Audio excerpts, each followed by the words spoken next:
sa inyong lahat. Ngayon ay bisperas ng Pasko. Kami ay pupunta sa town ng Varaždin sa pamilya ng aking asawa.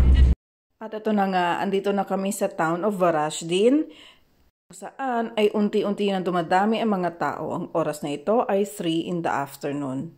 Papakita ko sa inyo ang kabuuan ng town of Varaždin. Let's go!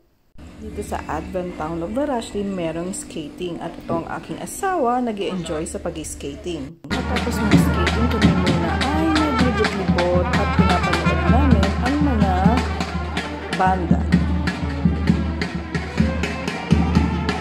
Ayan, pag Pasko talaga magkakasama ang mga pamilya. Unti-unti na rin dumilim. Dumilim dito sa Croatia kasi nga winter season. Kaya samahan niyo ako maglibot.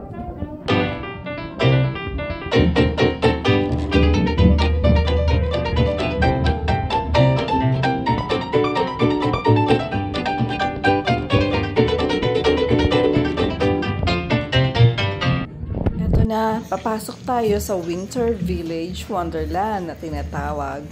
Liit man siya pero napakadaming magagandang mga dekorasyon. Talaga namang mamamangha ka sa ganda at creativeness na ginawa nila.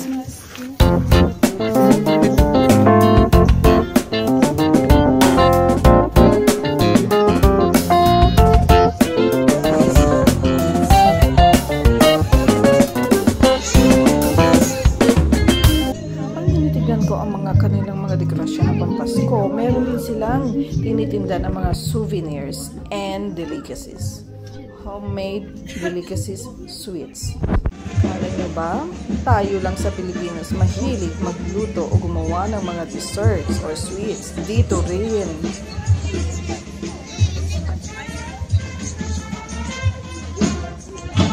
Andito na kami sa bahay para ikabit ang star sa Christmas tree. Para antayin ang natitirang oras at salubungin ang maligayang Pasko. A blessed Christmas to everyone.